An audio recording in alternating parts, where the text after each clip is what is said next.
Okay, so welcome everybody to another session of What's New in Syncro. These are always super fun for us to do. For those of you who have never done this before, what we usually do here is talk about what's new in Syncro. So that could be Syncro news in general, just as a company.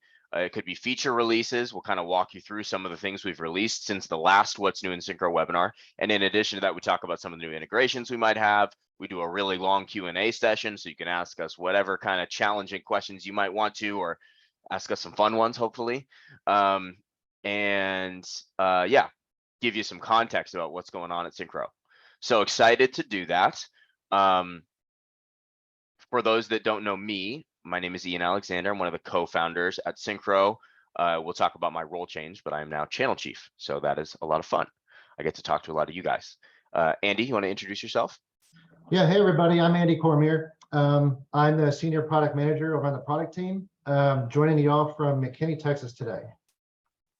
All right, cool. So we are going to save Q&A for the end. So feel free to put your questions in the Q&A box or the chat box, and we will definitely make time for them. We might stop every once in a while if Andy and I see one that is relevant to what we're about to talk about. But if you don't see it, it's because we're saving it for the end. Okay, so let's talk about what is new in Syncro. First, I want to talk about the fun stuff, bug fixes. So since the last time we did this, which was in May, we have fixed a ton of bugs. You can see the count on our end, at least as far as we understand it, of bug fixes by area in the product. So a lot of different bug fixes. You can see, for example, in the invoices section, we fixed 8. In OS patching, we fixed 6. So we are constantly taking lots of bug reports and trying to fix stuff as quickly as we possibly can. I will say one request I have from you guys is when you do notice a bug, while it is totally fine for you to go and post in the community and whatnot, see if other folks are having the same experience, the most helpful thing for us to resolve the issue is for you to submit a ticket so that we can track it and ask you for account specific information or look at logs and stuff like that. If there is no ticket, it is effectively invisible to us. So please submit a ticket when you have a bug report, and we will gladly try to get that resolved. We're going to talk about some of the issues that we've had recently later on in the webinar. So if you're wondering about that, just stay tuned. So lots of bug fixes, good stuff. Andy, you want to take over and let's switch over to some of the features that we've released since May. Yeah, give me a second here to share my screen. Can you see my screen okay? Yes. Okay. First thing we're going to talk about is we added WebRoot security awareness training. So what is that? This is basically a functionality that WebRoot offers that you can get directly from Syncro. It's not required that you use WebRoot antivirus. This is a standalone product, can be used on its own. And basically what this does is it will allow you to set up phishing simulations with your customers or even prospective customers. You can add their email addresses and contacts into their portal. And then you can either do like a one-off campaign, or it can be like an ongoing campaign, set up whatever kind of randomness and cadence and things you want. Content can be like specific to the business as well. And what that'll do is, it's not just to see who's going to click on phishing things. This is actually a very cool sales tool where you can go back not just to prospective clients, but you can go back to your existing clients and say, hey, we tested this on you guys and 5 of 7 of your execs click the phishing stuff, like this is a problem. So you can actually go back to existing contract customers with something to sell. So we've got a link to this right inside of our app card. If you go into our app center, which is down here in the tabs, there's a link directly to it, some more information about it. And it also comes with a 30-day trial. So if you want to trial this on some of your customers or prospective customers, you're free to do that. And again, you don't need WebRoot antivirus. If you do get that already through us, it's going to come in one unified bill with the rest of your Syncro invoice items. Next thing is we did a couple small things recently, which wound up having a pretty big payoff for a lot of our users. One is a user-specific tab order. So you could always order these tabs however you wanted, along with what shows up in the overflow here, as well as just hiding stuff that you're not going to use. Problem is we're getting we're ramping larger and larger MSPs every day, And it basically was a global setting, and now we've turned it into a per user setting. So it's going to be the same. You can kind of reorder them and turn on and off whatever tabs you want, but it'll now be specific to the logged in user. So your admin folks can have their own stuff. Billing folks can have their own setup. Your text can be specified to whatever they need. It's no longer a global setting. So this is kind of a big time saver for folks. Another small one is for folks that don't know, we've got two very cool report builders within Syncro. There's one called the internal report builder, and that's basically for analyzing stuff internally from your own customers and a broad subset of your customers. Then we also have an executive summary report builder, which is designed to go individually to your customers. And you can set up templates, and there's all sorts of, I think there's like 40 different blocks that you can report on, some stuff with charts and visuals, some basic counters, and all of this can be reordered and changed out. And then we actually added this one not too long back, which is a list summary section. And this will basically give you a targeted list of like assets, contacts, customers, tickets. And we heard from a lot of folks that we were a little bit too limiting in the number of items that you could see here. So we basically added options for 250 and 500, which are obviously above the 100 limit that we had previously. And that should pretty much eliminate the need to have anything larger in these reports. That was the one piece of feedback we heard on this quite regularly. So we were happy to address that one. Ian, I think you've got the next couple, but I'll share this one here while you're talking about it. Yeah, so a couple exciting things here. Mostly exciting because we've been getting requests for them for quite a while. So the first one is some improvements to ticketing. Actually, they're all kind of related to ticketing, but adding time on behalf of other technicians.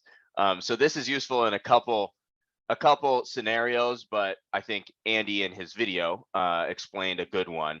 If, let's say I'm a tech, I go and I do some work, but I forget to add billable time there, and then I go on vacation. So now it's hard for me, for my coworkers to go and bill for that time. Before, you wouldn't have really been able to do anything about it, but now we've added this tech drop down here in the ticket timer log where you can go and add time on behalf of someone else, and that is in the permissions as well, the security groups. So you can say, oh, only our admins can do that, for example, or only the owner can do that, and that gives you the flexibility so people aren't messing with other people's ticket timer logs and things like that if you don't want them to be. Okay, so that's the first one. Seemingly small change, but pretty big impact, I think, in terms of workflow. Next thing, managing subscribers on tickets. So before, you could only really have one tech as a subscriber on a ticket. Now you can add multiple people and you can subscribe other people to tickets. So that is really awesome. You just add them there and they'll now get ticket updates and things like that per the notification settings. Again, seemingly small thing, pretty big impact. Next, customer name on the ticket comments. So if you were talking to multiple people in a ticket, it was kind of hard to see who responded to you on the customer side. So now on a ticket comment, you can see who was the actual person that responded to you, which makes it a lot clearer who you're having a conversation with and who's giving you updates. So yeah, lots of small things. Yeah, particularly for CCs too. If you've got a bunch of people on the ticket, now you know exactly what's coming from. Sorry, I don't have that one for you. It's all good. So those were fun changes to make. Lots of folks had requested those over the years, and it's nice to finally get some of those things out to folks. Andy, back to you. Yeah, so the next thing I want to talk about, and I don't have an image of it to show you, but we rolled out rich text support for ticket communications earlier this month, had some issues, and we wound up pulling it back. I know the number one question we're probably going to get here is, when is it coming back? And we're going to be launching it back into an early access in September. I don't have an exact date for you folks, but we'll definitely make everybody well aware of that. And this is going to be exactly what it sounds like. You're going to have a WYSIWYG editor right in the ticket comments.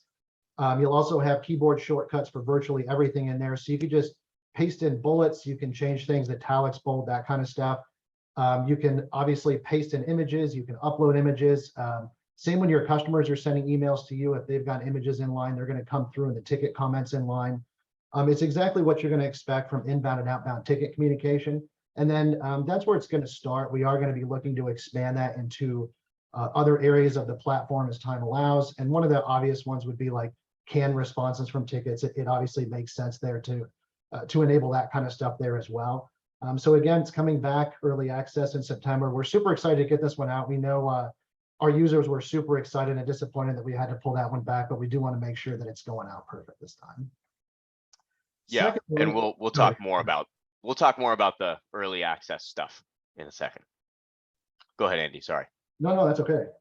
Last thing I want to talk about is this is one of the new features that, and I apologize, this is on a test server, so there's some garbage data in here, but this is something kind of near and dear to my heart, and we're going to call it business viability reports. This is a new class of reports for Syncro, really designed to maximize your efficiency and profitability, which are things that they're very important to me.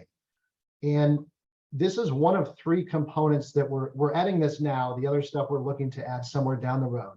And what there's 2 sets of these reports. This one is for technicians, and I'll show you one in a second that's specific to customers as well. What this does is this measures the time that the quote unquote ball was in your court. So what does that mean? Say Ian's my customer and he sends me a ticket. He's like, hey, I have this problem. Well, now the ball's in my court. He's expecting that I'm going to answer within whatever my SLA is, or with a break fix client, however quickly that I normally would get to it. But he has an expectation behind that, and so do I as an MSP. So when I respond back and say, hey, Ian, okay, no problem. I'm going to go ahead and do XYZ. Let me know if this fixes your problem. Now the ball's in Ian's court. So if Ian doesn't respond for 3 days, I'm not counting that toward my metrics. And you'll be able to go into your settings and say, these ticket statuses are going to start the clock. These ticket statuses are going to pause the clock. Then what we're going to do is we're going to go through every ticket that you have in the past year, and we're going to pull baselines for you. That's what this company averages section is. And we're going to break that down by ticket type. And you'll actually have some, we call them magic links. Basically, if you click these, you'll see well, I just opened one. You can see all the filtered tickets that are basically in question here. And again, obviously, if you're doing this in weeks, you're not doing something right. There's obviously been hours, most likely. But it'll break these down into averages, both for every single ticket that you've worked in the past year, along with individualized by ticket types. Then you can also see like the total time that you spent if you want that within this time frame. Then what we're going to do is we're going to take these baselines and we're going to compare them to other techs. And you can actually see on every single type of ticket they worked, whether they're more or less efficient, and then globally, how they compare against your technician average, or which is your total group average of everybody. So here, the 2 that stand out is, for whatever reason, the software type category and viruses, 75%, 80% over budget. Like we're spending way too much time on these tickets, or more specifically, this technician. So this can really expose one of 2 things. Either this technician is probably might have got moved into like a tier 2 role before they were ready, and they're taking a lot more time than they should, or it's somebody that you're training and this is to be expected. But this is the type of thing that we're looking to expose, that as you grow, you kind of lose that gut feeling. You're not involved in every single ticket and every single sale. So this is the type of thing that we're hoping to expose for you. And then it becomes even more important from a profitability perspective when you do the exact same thing, but you break it down by customer. So here you can say, hey, this customer, for whatever reason, is 44%. They're taking 44% more of my time than my customers on average. And that's a problem. And it could be the same thing. We trialed this on some accounts, some Syncro users, and we found some very interesting things. Almost all of them universally said, we have clients that we thought were the same, and this exposed the fact that they're not anywhere near the same. So even though it was equivalent offices with maybe 20 computers or 20 employees apiece, they're charging the same amount for every single computer, or excuse me, for every single contract. But at the end of the day, they might be spending 2 to 2.5 times more with one specific customer than another. And this is really going to help expose that when it comes time for contract renewals. Obviously, you want to account for that. Nobody wants a contract that's half the value of what they really thought it was going to be. So again, this is where we're starting, but this is super exciting for me because again, we're really going to pull this stuff out for you so you don't have to do this manually and try and glean your own insights, so to speak. All right, let's talk about what else is going on. There's a lot of stuff going on. So some of you may have noticed, for example, that we've had some like scheduled downtime for some like architecture changes, things like that.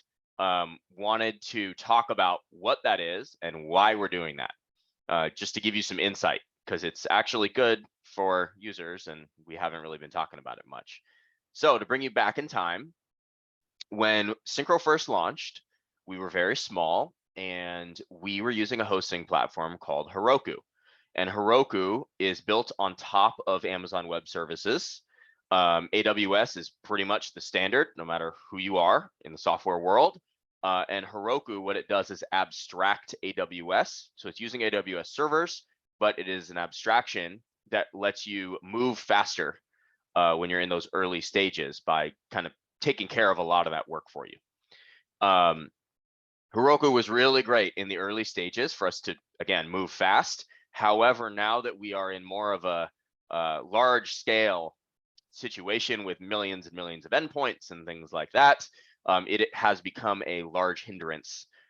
Some of you may remember early last year in 2021, we started experiencing some page load times, for example, slowing down. So that was a symptom of being on Heroku. And so we've had this plan for quite a while to move to kind of vanilla AWS from Heroku, and that will have quite a few good outcomes for the future. So one of those is more scalability, more observability. So being able to see what's going on, right? Because that abstraction layer doesn't really help us diagnose certain kinds of issues, for example. But the scalability, performance, and security aspects are what are really important to us there. So we're investing a ton of resources, which I'll get into in a second, in order to migrate from Heroku to AWS. That is done in phases. Forgetting off the top of my head, I think there's 6 phases. And so what we're doing there is we're already through a lot of that. So that's what the downtime maybe a month and a half ago was one of those phases moving over. And so I think what you'll see in the future is we'll be able to, for example, resolve issues faster. The app will have better performance. There are a lot of different things that folks have asked for that we've kind of been blocked from doing, or were very, very difficult to do because we were on Heroku. So a lot of effort is going into moving to AWS, but I think long term it is going to set us up to have a much better experience for you folks. So just wanted to talk about that a little bit because it does impact some of these issues we're about to jump into, because observability is a theme in some of these things. For those who are not in the software world as much, observability is your ability to see what the issues are and look at them. So, okay, we have a list of kind of like some top 3 issues that we feel are affecting customers right now. These are specific bugs that are outside of the bugs that we outlined in the slides in the earlier part of this presentation. So we want to name what those things are and then explain to you what the situation is with each of them, just so you have some clarity, understanding of what's going on and that we're prioritizing things. So in no particular order, these are all top 3. Recurring invoices, sometimes not running. So I think there's this thing with batch jobs, as we call them internally, where recurring scripts or recurring invoices may fail to kick off.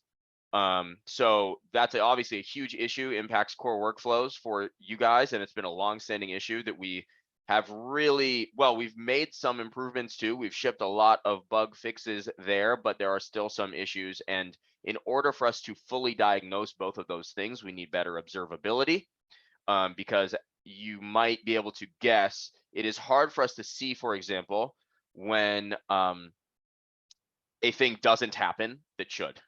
So we have made a lot of progress there. We've isolated the issue, for example, for recurring scripts, and we have some good logs there.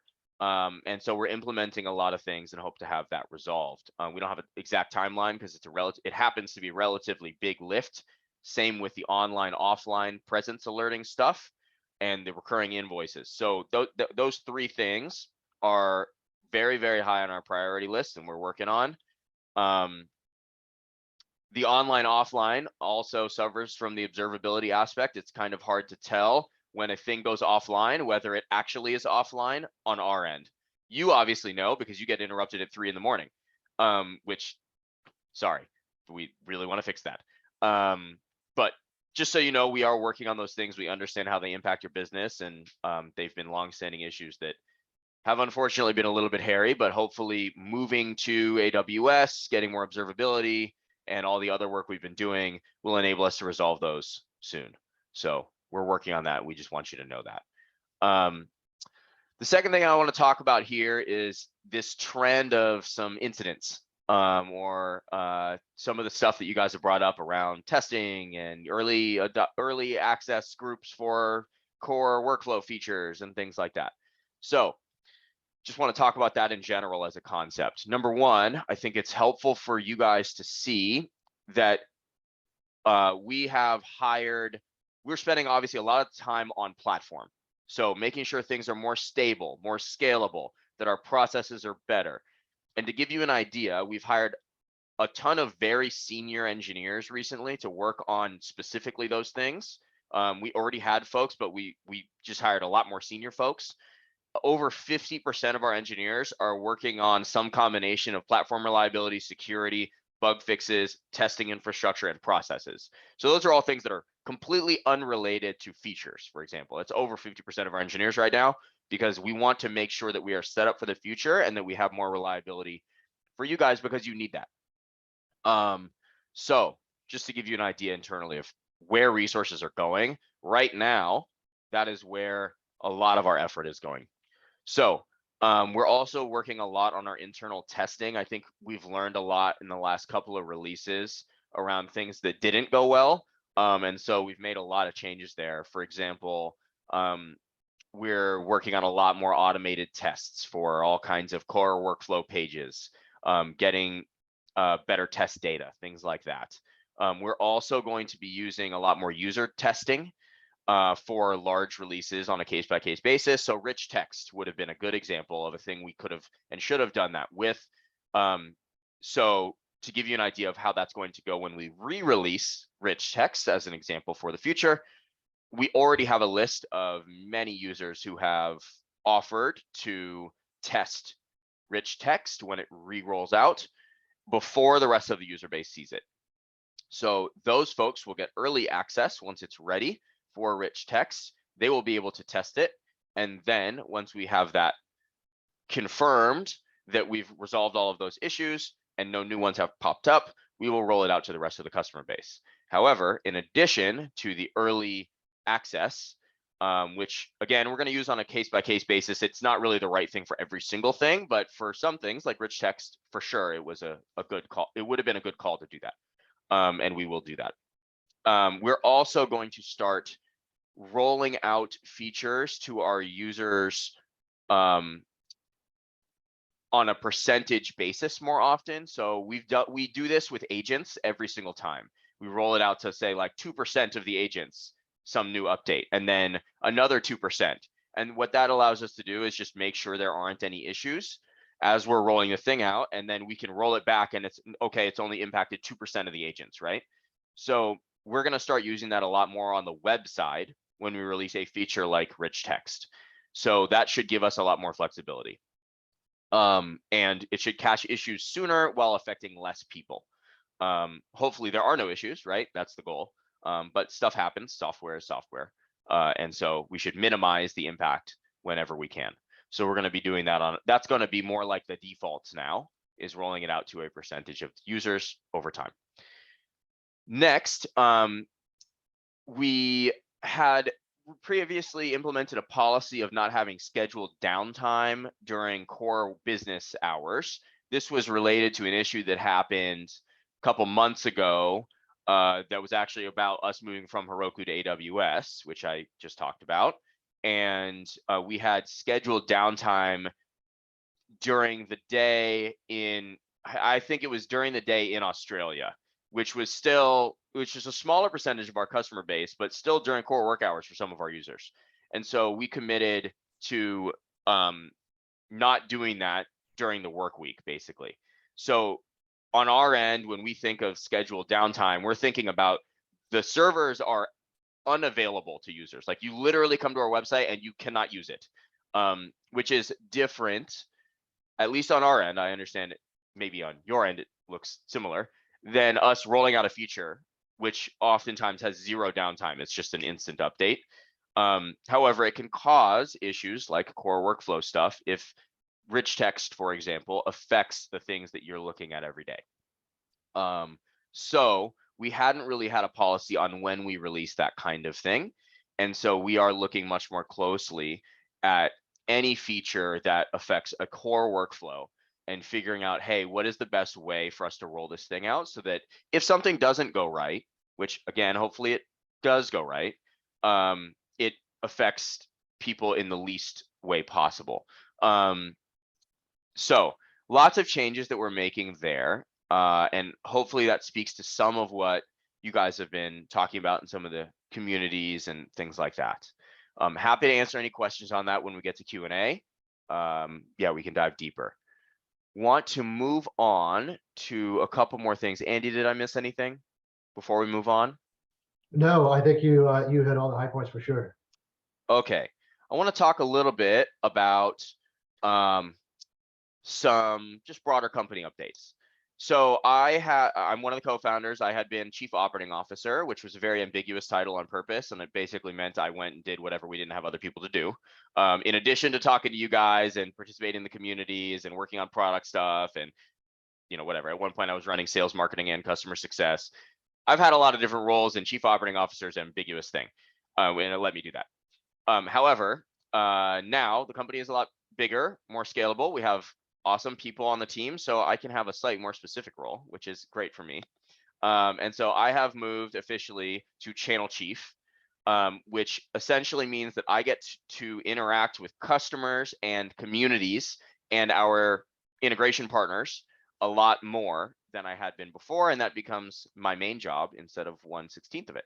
So you'll see a lot more from me on webinars like this, but also you'll see a lot more in general on kind of like customer communication, product updates, things like that I will be participating in and pushing forward. So that's fun, at least for me, and you should see more of me. So there's that. Want to give you an update on another thing, which is how can I learn more in general if I am a Syncro customer about the product and what's going on. So we're going to make some changes, and so these are upcoming changes, and I just want to talk to you a little bit about that.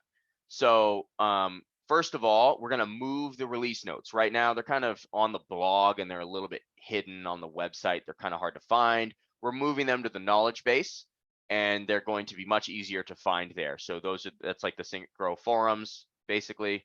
And you'll be able to find all the release notes there. We're going to do them every single month. That is in addition to any kind of feature update, blog post kind of thing. The second thing is these What's New in Syncro webinars. We're going to start an email newsletter that goes along with them. So that's going to be once a month, and it'll be a summary of everything that's happened in the product. And that's going to be really cool. So that'll be launching in September. Hopefully that'll be another way for everyone to stay up to date on what's going on in Syncro. We're also going to be doing these webinars on a more regular basis. I think the last one was May. We're going to try to do these a little bit more often. They're, number one, they're fun, but number two, now that I'm in this role, I get to own some of that stuff and do that more often.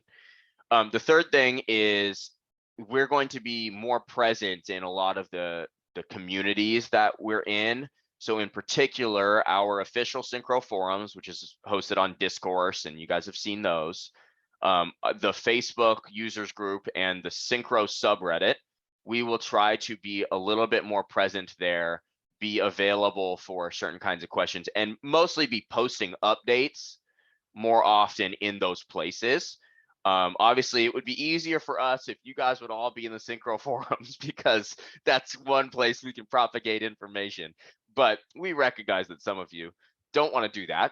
And so we are going to meet you where you are and try to be in those places and have more frequent updates there. So you'll be seeing more of me and more updates about Syncro, and hopefully that'll keep everybody in the know a little bit better. Okay.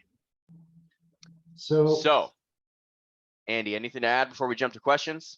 Nope, I was just gonna hop to the questions, and I just want to add that we've got about 30 minutes left, but we'll spend extra time if you want. So ask all the questions that you have, hardball, softballs, whatever. Everything is fair game. Ask whatever you want. Ian, I'm going to pass you one that somebody was asking about the move to AWS. George was Sure. asking, once we're fully moved over to AWS, would we consider country-specific data centers? He's got UK customers' data that really needs to reside in the UK. It's a customer requirement for them. Yeah, so it's like impossible to do on Heroku. So I would say, yes, we would consider it because there are things like that that are very hard to do until we're on AWS. I almost think like it's hard to even research that and figure out what the lift would be and how that would technically work until we are done with the AWS work. So I think that is actually a perfect example. Thank you for bringing it up, of something that we can do to set ourselves up for the future. So yes, we would consider it. Do I know how much work it would be or when it would happen? No, but moving to AWS unlocks that kind of work. Cool, thanks, Ian. Chris is saying, okay, so this is me getting super excited about the technician and customer efficiency reports, and I forgot to add that this is coming soon. I just wanted to show everybody what we have and it's coming out. So that's why you can't find it, Chris. That's my fault. Sorry, that happens when I get really, really excited about stuff.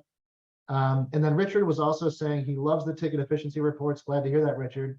He has a specific tech that does a lot of automated tickets, and that seems to skew the current reports. Can we take this into account with this? You can. So basically, if they're doing automated things, you can make ticket statuses or ticket types specific to that. And then you can either have them filtered into specific ticket types so you can track them, or if you don't want to track them, you can just have them pause the timer so they don't affect that at all. So you can definitely do that. Ian, I got a can couple talk here. about, sorry, really quick, can I talk about Stripe? Yeah. Do you want to talk about Stripe? There's a question here that is asking, can payment processing be integrated with Stripe ACH besides WorldPay? I don't want to, just wait a minute. That's what I'll say. Just like, hold on. Cool. Let's see. Marcel's asking, where is the Syncro forum? So we actually have single sign-on with the forum. So if you use the help link right inside your Syncro instance, it'll pop over to it. You should just be able to press the login button without having to log in. And then you can open tickets from there. There's all the different categories, and there's also a section for feature requests, which is now the preferred method for us to ingest feature requests will be within the community forums. So it should be super easy to get to. I accidentally marked this question from Justin as answered, so let me ask it to you and you can answer it. Yeah, is there a way to see all assets assigned to a specific policy? There's not, but that's mainly because assets no longer have a single policy. With the new policy inheritance model, all of the policies basically are aggregated into what we call an effective policy. That's more like a virtual policy that doesn't exist. So there's not a way to say, does everything have this? Because there's really an infinite number of different policy mashups that you could have there. I know there's some folks who are saying that as they're adding more adding more inheritance model to their existing ecosystem, that they're able to delete a bunch of old policies they don't need. They're trying to find those. We are looking at a way to possibly put that into a report so we could track that a bit easier for those folks. Got a question from Rob here about will there ever be HTML in the ticket logs? You want to take that one? Yeah, that's a really good question. There won't be for launch, but that's another area that would make sense to do down the road. So I know like it just makes sense to add this, and now that we have the infrastructure with it being supported, it's not going to be super difficult to add it around the platform. Some areas will be more difficult than others. So that's definitely something that would potentially be on the table. Cool. We've got a comment here from Marcel. I assume this was from earlier when I was talking about bug reports, saying, so you don't monitor the community for bug reports. We do monitor the community for bug reports. The issue is that for every person who posts in the community, there are probably 15, 20 more people that didn't post in the community that have the same bug report. And if everyone just posts in the community, we can't really track that in a quantifiable way. I can say, hey, I'm hearing a lot of people talk about this thing, but then I can't really go and talk to that particular person about their particular case. Support can't follow up with them because a lot of this stuff is about your particular data in your account. For example, we need your logs sometimes. And so the best way for us is And really for you at the end of the day is for you to submit a ticket. And so that way our support team can ask you for the logs, we can track that, and we use Jira for tracking all the issues. So in Jira, we could then say, there are 25 people having this issue, here's each of their tickets, and then an engineer can go in and see what the different scenarios are all in one place. It just makes it so much faster to diagnose the issue. I understand that submitting a ticket is not the most fun thing to do, but I'm sure that you can attest to the fact that if all of your customers called you on the phone instead of like making a ticket, it would be a lot harder to track. So if you want the issue solved quickly, the best way is to submit a ticket. If you want to talk about it with people, you can post on the forums, but they're kind of two different things. So yes, we read the forums, but no, they don't really help us resolve the issue at the end of the day, right? Like they maybe help us know the issue exists, but actually resolving it, we need a ticket. I have an anonymous user asking it. They're just praising the chat performance now. Yeah, that was one of the things that we are working on in the midst of this migration. So that's been cleared. So yeah, you should be seeing chat work as expected now. Ian, got a question for you. Do you have a document on your security around your supply chain software update processes that we can provide to our cyber insurance companies? There are some knowledge-based articles about security in general. I don't know that any of that specifically talks about how the infrastructure is updated. You could email me and we can talk about it. It's all automated, so there's not much. I guess it's a one sentence thing, but we do have quite a bit of documentation about the security. I'm not sure it answers that particular question. So you feel free to email me. I'll put my email in the chat. I'll take this one. Vaughn's saying, are there any new cool ticket or alert automation features coming that you can talk about? Yeah, I'll get myself in a little bit of trouble, but I'll talk about a couple things. One of them is, and this was a thing back in my MSP days, we had very specific technicians that did very specific tasks.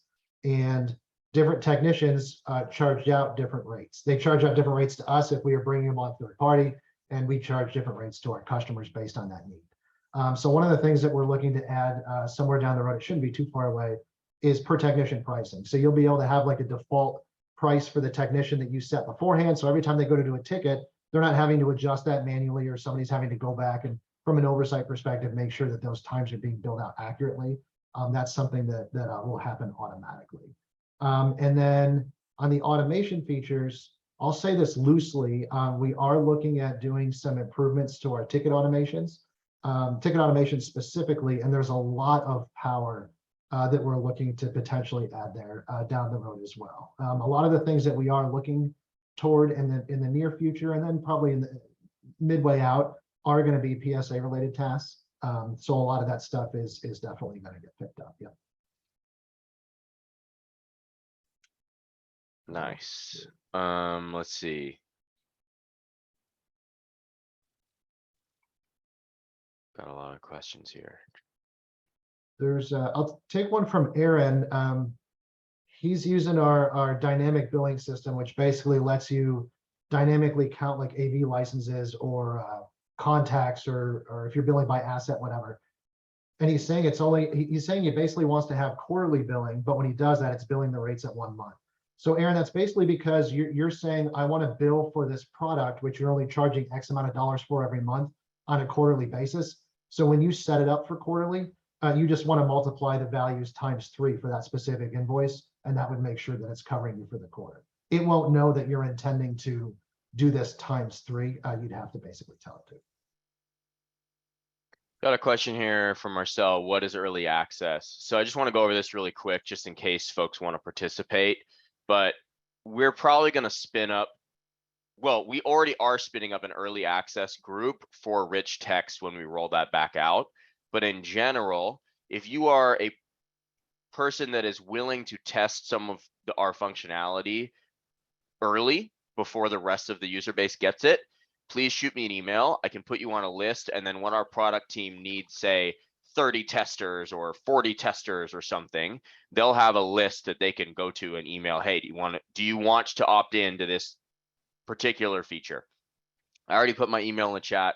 Feel free to shoot me an email if you want to be considered on that list. For certain features, we'll have different sizes of the testing, but you'll be in a list of people for product to reach out to.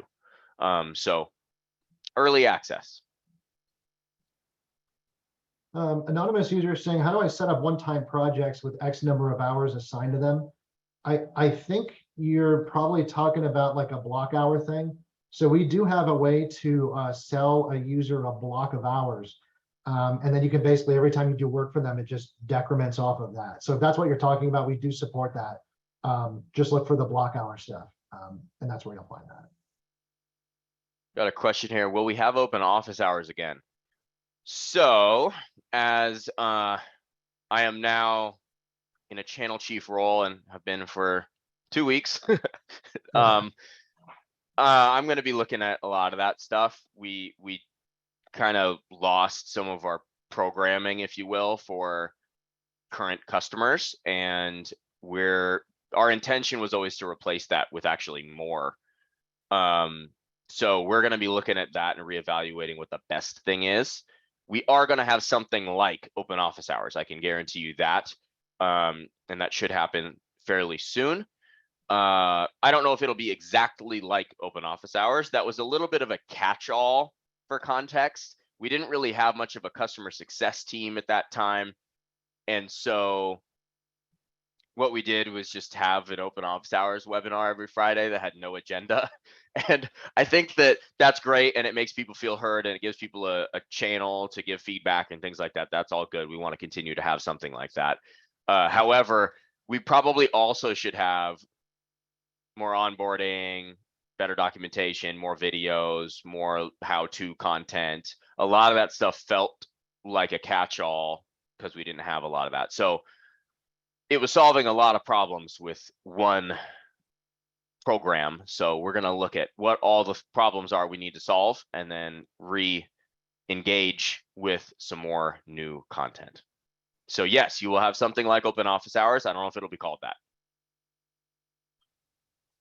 Kevin's saying, hey, y'all still working or plan to work on the Android and iOS mobile app? I'm going to be 100% honest, Kevin. Right now, the other stuff that we're talking about are a higher priority for us, particularly the fixes that Ian was alluding to in the migration, full migration over to AWS. Doesn't mean it's not going to get worked, but right now it's not a top priority.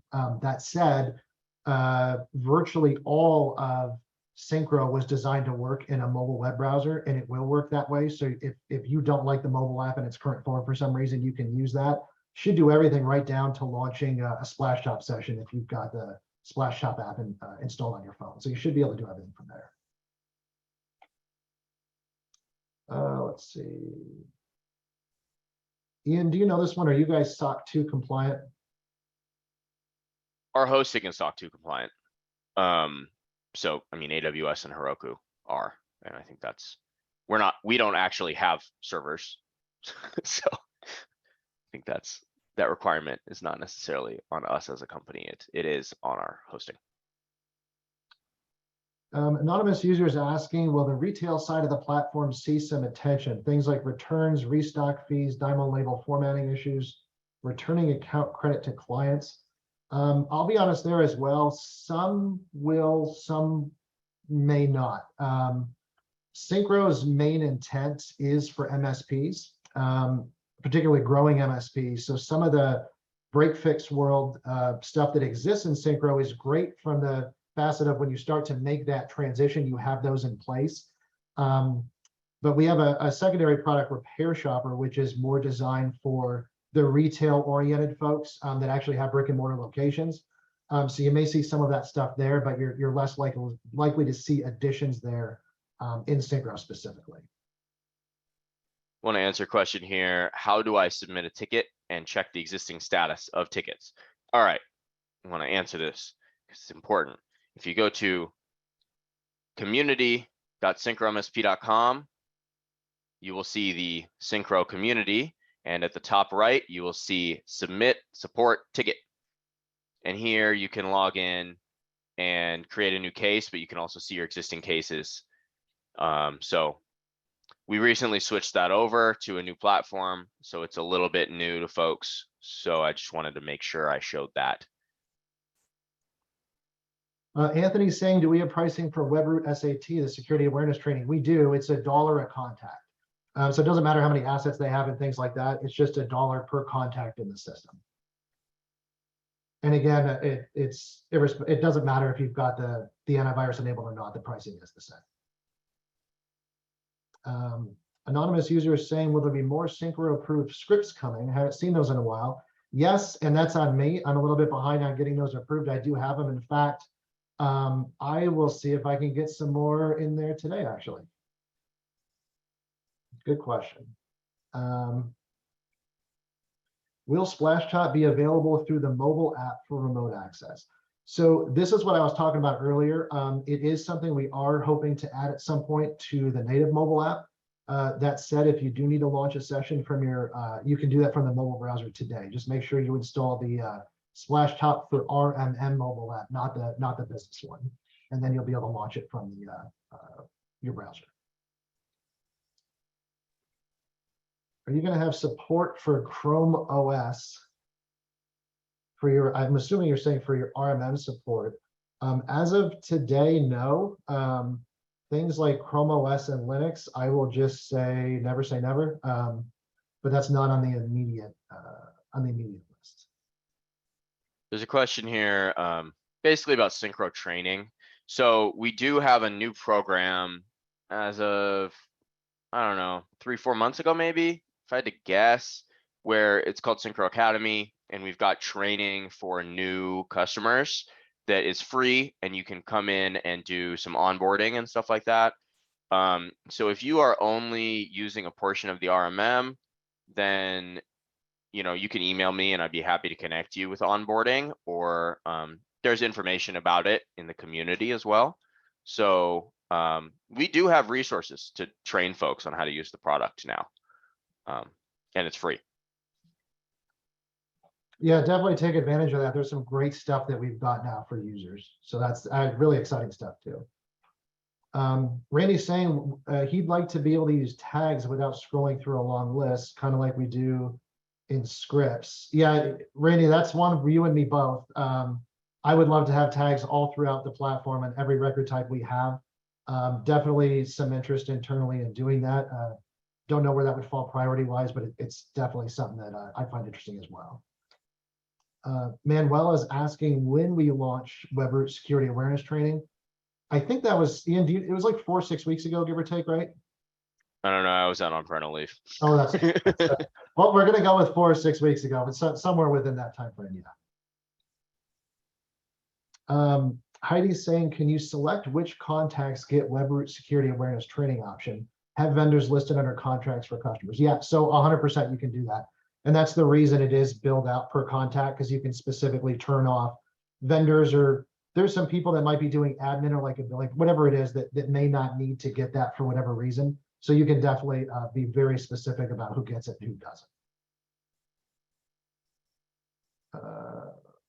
Anonymous user saying, can we give clients access to our Screen Connect sessions from our client portal and not get charged? I think you might be talking about Splashtop. There's no way to do that with Screen Connect. With Splashtop, it's a $5 fee per user, and it doesn't matter if they have access to one asset or all the assets. It's just a flat $5 fee. That would make it available to them in the client portal. But there is a fee associated with that. Now, there's no fee for you or any of your techs. That's all free. That's all included. If I didn't understand the question correctly, let me know.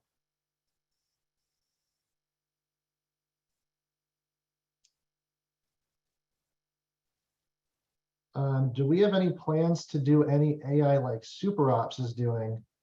I'll answer this one kind of in a cagey way. AI is, especially in this context, is kind of not super legit, I'll say, and trying to be nice about it.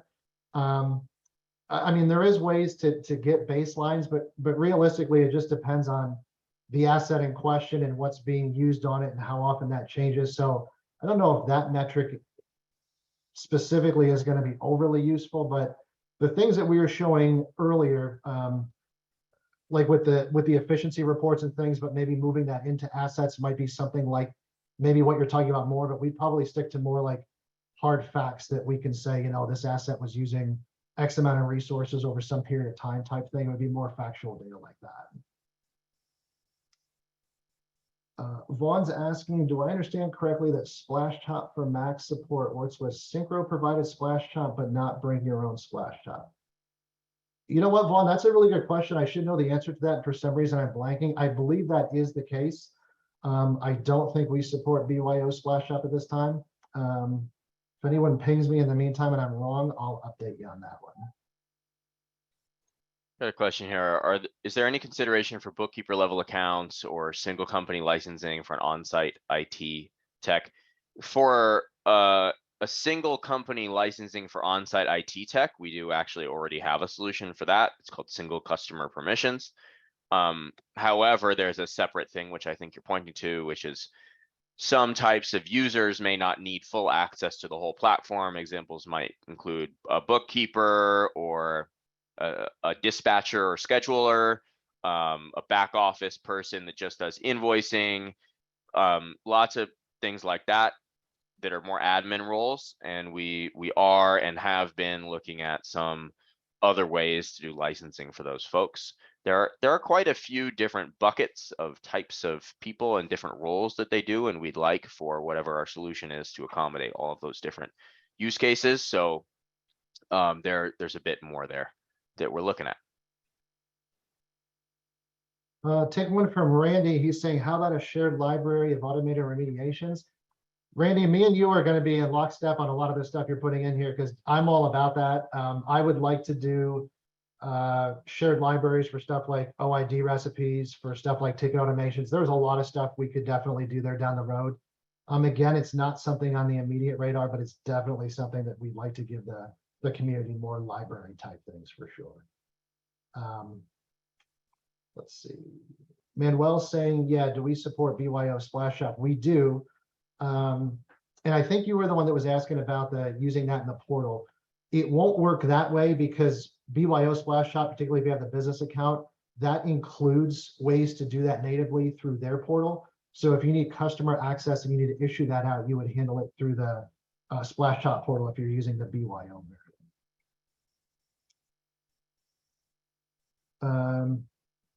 If you want to take this one, we're getting several questions basically about account level permissions or record-based permissions. Keeping people out of customers, VIP customers, that kind of stuff. Yeah, we've looked at it over the years quite a few times. It's complicated. We actually, when we wanted to do the single customer before we did single customer permissions, which is pretty much only solves the internal IT person use case, the purpose initially was actually to solve this where it was completely custom. You could say this tech can only look at these clients and do these things with these clients. I recall that the constraint there was it was quite complicated from a performance perspective. Doing all of those different calculations, I recall, would have been very, very intensive, and it would have made the pages load incredibly slow. That's what I recall the issue was. Now, this was a while ago. So I would say probably we're in a different world once we move to AWS and there's more control, but I would need to go talk to the product team to be more up to date on that particular research item. We ended up just doing the single customer permissions because it didn't have the performance downsides. Anthony's asking, do we or will we support iOS and Android device monitoring and remote access? No, I don't think so.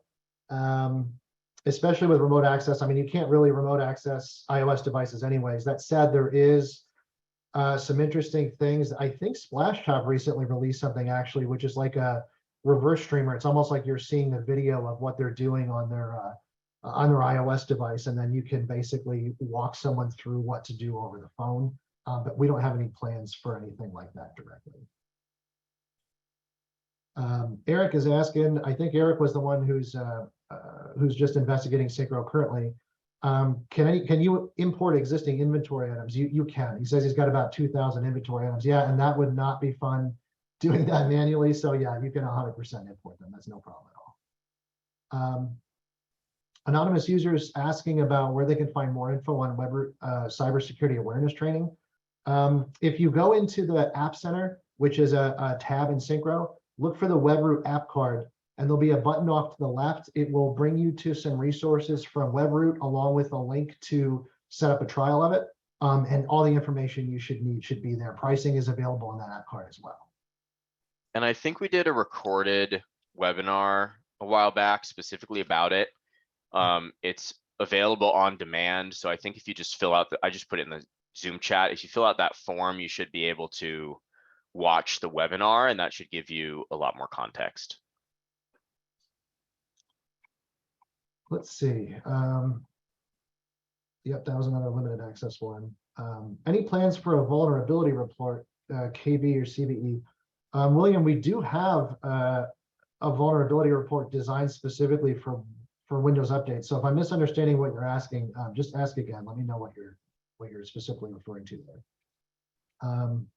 I got one here from Randy about ticket ratings, and there was one earlier in the Q&A as well about it, just in general, CSAT and NPS. So I want to address that. There are a couple of integrations that already exist with Syncro. They are separate products, but they do exactly this, and they do it really well.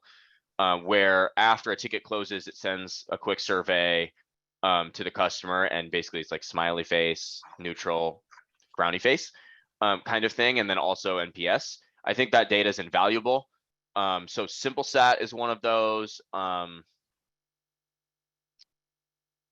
There are a couple others that I'm blanking on, but SimpleSat's the one that comes to mind, where that's what they do, and I think they have a great product. So if you'd like to add that, it doesn't natively have that in Syncro at the moment, but you can make it happen. Anonymous users saying, are there any plans for network scans?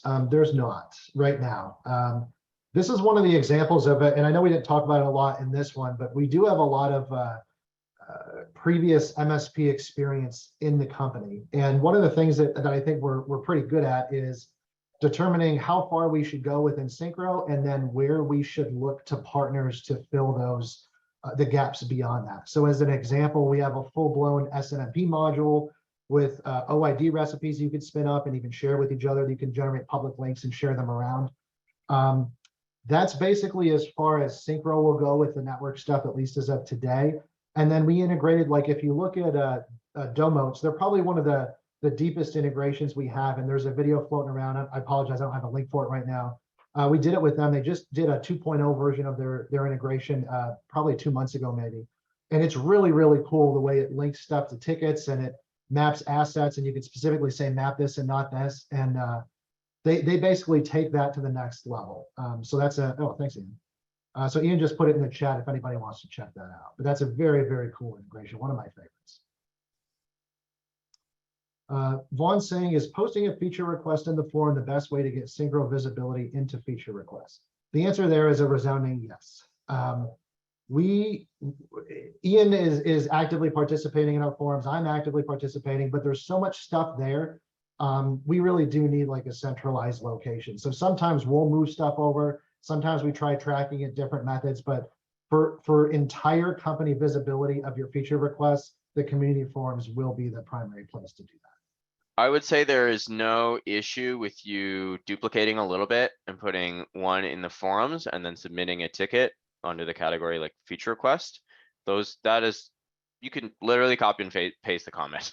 Yeah. And it is, any ticket is helpful for us to track. We can attach it to your account, and then when we release the feature, we can be like, hey, this is the person that requested this. Let's follow up with them. That kind of thing. It makes it very trackable. So community post is good though. Aaron is talking about on the Webroot app card, we don't have the pricing for the Webroot DNS. So that's a good call out, Aaron. Endpoint protection with Webroot is one product. Their DNS is a second. It's actually a second agent. And then Webroot SAT is a third. So For anyone that doesn't know, we actually fully support Webroot's DNS filtering. Basically, you could just enable that in the Webroot GSM. You'll automatically get billed for it through Syncro. It's $1 an endpoint, and that will let you get super granular. So like with Bitdefender, you can go in and say, I want to block social media category. But this is different, where you can actually have an allow list and a deny list of every single IP address or domain, and get very, very specific. So I know in my MSP, we had to do some stuff with some national franchises that required that they can only go to website ABC, and they couldn't go to anything else, didn't matter what it was, where the category blocks don't catch everything by design. So that's a great feature if anybody is looking for that you can use within Syncro.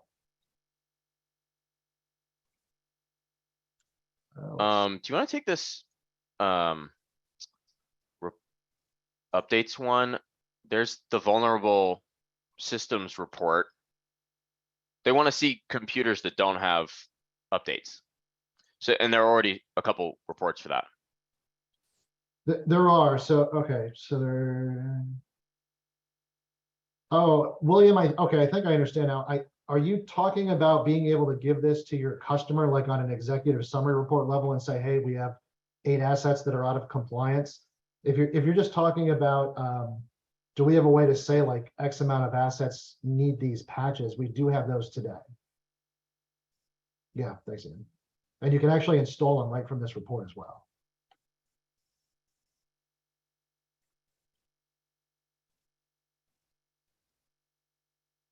Let's see, what else do we got?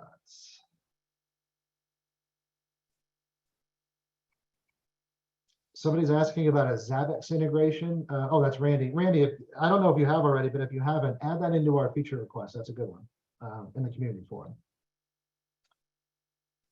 Ian, Randy, can you shoot me an email? You have lots of good feedback. Sean's asking for asset patching. Is there any plans? Oh, I think he's talking about third-party patching to use the paid version of Chocolatey instead of the free version. I don't think so. Ian, do you want to add anything to that one? Sorry, I missed that. Was reading talking more about, questions.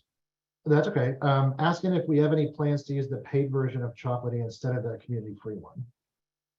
Complicated. I've tried to talk to them for like the last year, and they don't respond to my emails. I'd like to.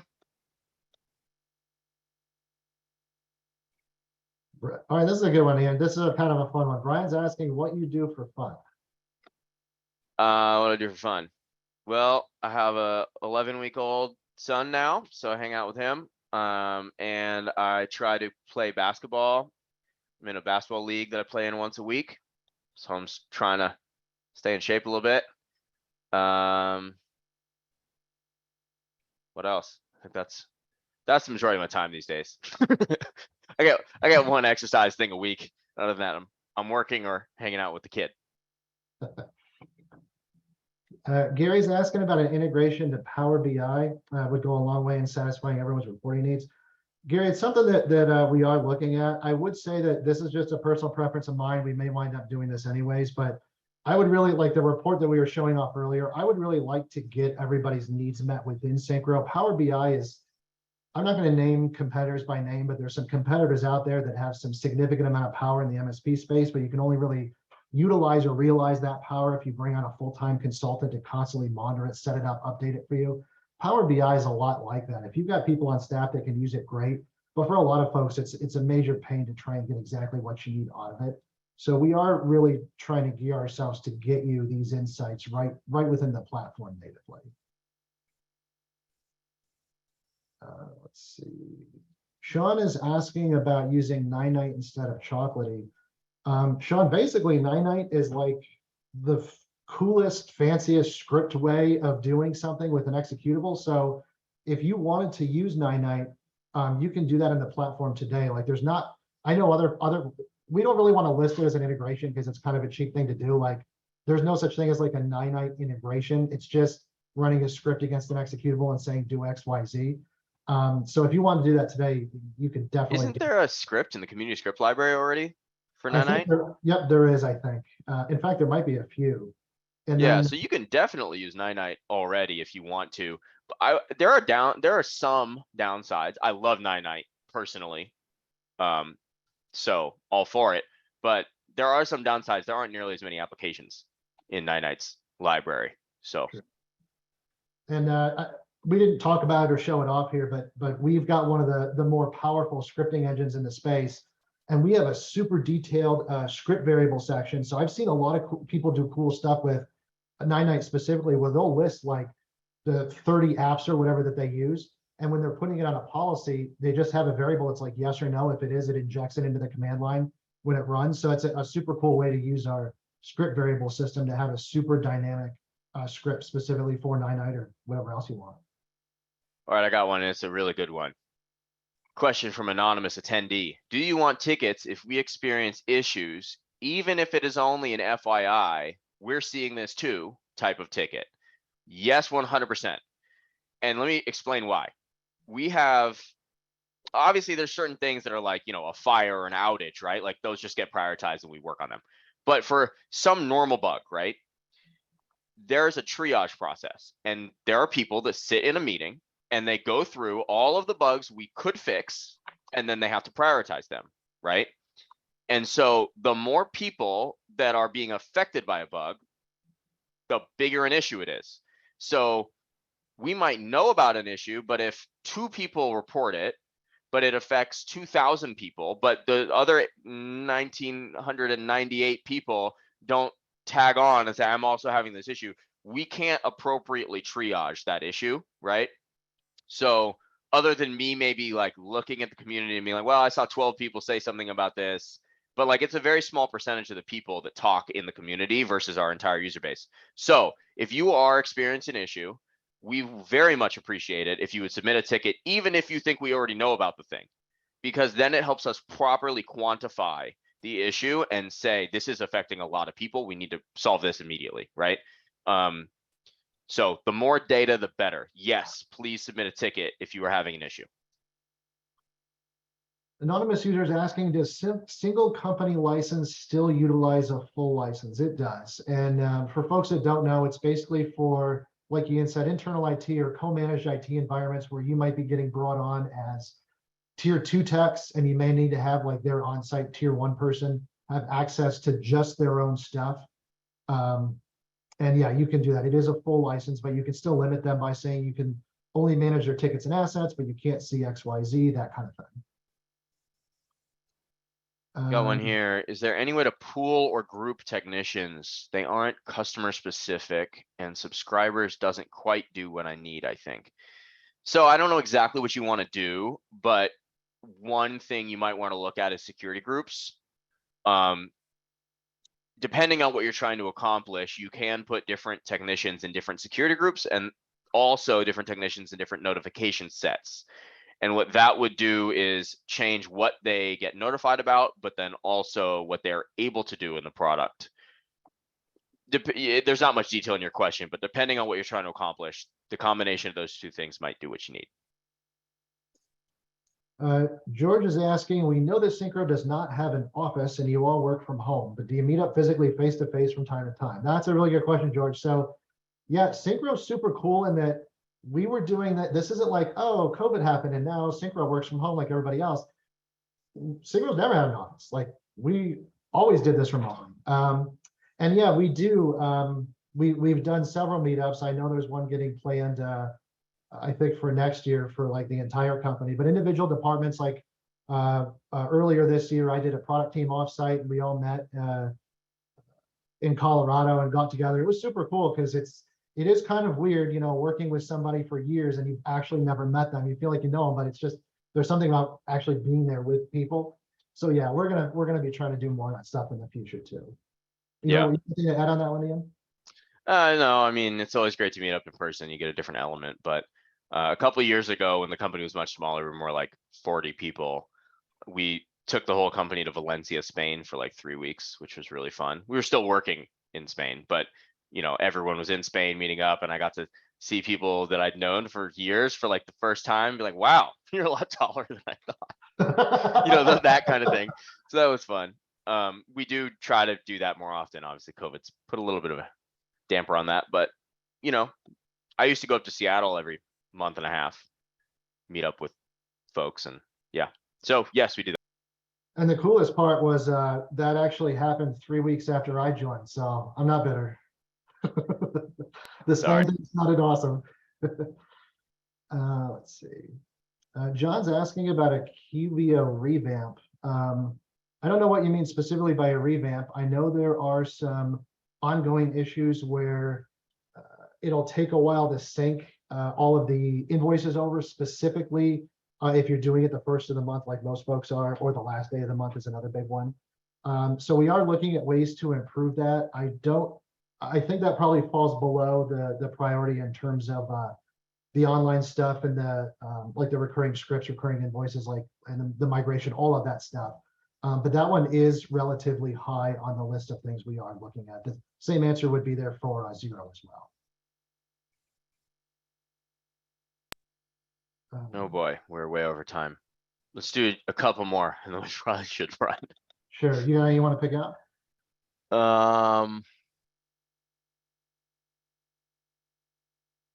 There's questions about, I think there's a couple different questions about different AVs and whether we're going to integrate them. I would say that for context, AV integrations, if we build them, are incredibly time intensive. And the maintenance to manage them after they're built is also very time intensive. We already have 3 MCSoft, Bitdefender, WebRoot.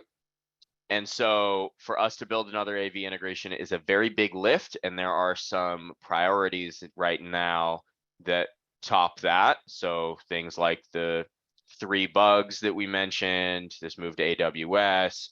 I think that there are some more areas of the product that need more attention.